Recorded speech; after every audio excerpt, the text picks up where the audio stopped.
Hello, Central New York. Welcome to Off the Record from The Reporter, Delaware County, New York's leading news source. I'm Andrew Cantor with a preview of some of the stories you'll find in print and online in this week's edition.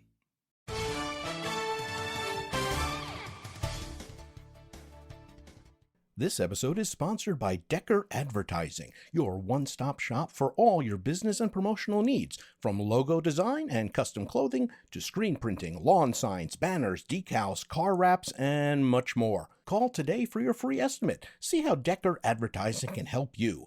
Their number, 607-746-2178, or you can visit dckr.com. And now the news.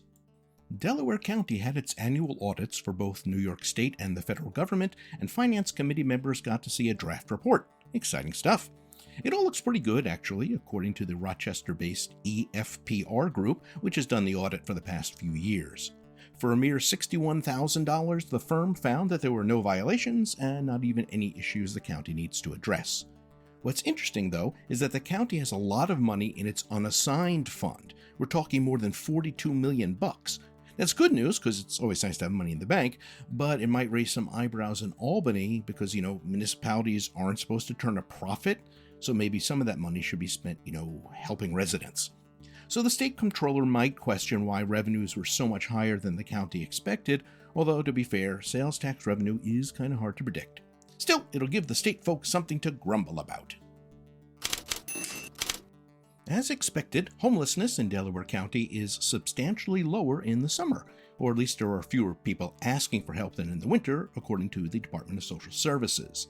Back in December, for example, there were 15 people being housed by the county, which was actually more than it had room for, so they were sheltered in a vacant foster home in Bloomville, which caused some tension. But now there are only 3 individuals and 1 family being housed, and none in Bloomville, although that number will probably go up once the weather turns freezing. State law requires the county to provide shelter to anyone who needs it once the wind chill drops to 32 degrees or less, even if there's no room at the inn. In this week's Reporter, you can read about the artisan cannabis cultivators at Hancock's Knotweed Farm.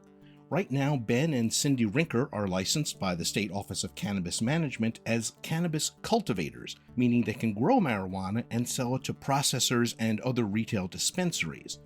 They pride themselves on developing plants that are right for this region's climate and resistant to local pests. They're also creating different strains with different levels of THC and CBD. And the Rinkers are moving up. They've been approved for a micro-business license, and that allows them to grow and sell cannabis on the retail market. They've got approval from the Village of Hancock to open a retail store there, which they hope to do early next year in time for the tourist season. They're also going to be offering a lot of education so people know more about cannabis and how it's actually used. Read the whole story and all about the Rinkers' plans in this week's issue. In Sidney, the Cullman Center held its annual honeybee education event on July 28th. There were hundreds of people there, lots of kids, learning about the lives of honeybees and how important they are to the food chain. Curiosity stations let kids hear about the social structure of a bee colony and the roles of the queen, the workers, and the drones. There were exhibits on beekeeping, lots of honey, plus a chance for kids to make beeswax products like food wraps and lip balm.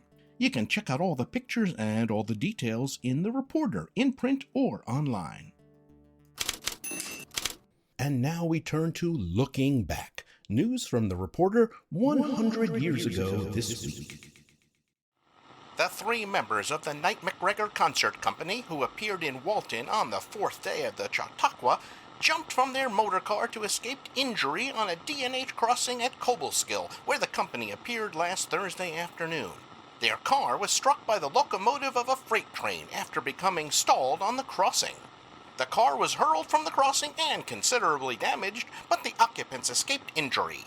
One of the wheels was torn off and hurled a long distance. In other news, plucky Forrest Lehman makes toes take the place of missing fingers.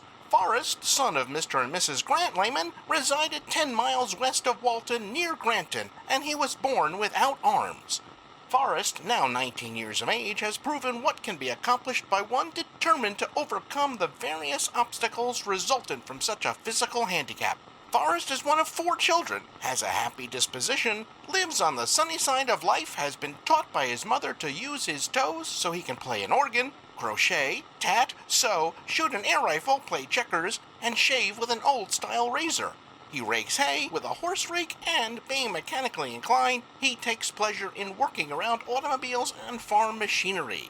Young Lehman has attended the district school, walking through snow and slush a distance of 2 miles during the winter months. He was graduated in June, so he is now qualified to enter high school. Returning to 2024, there's plenty more in this week's issue of The Reporter.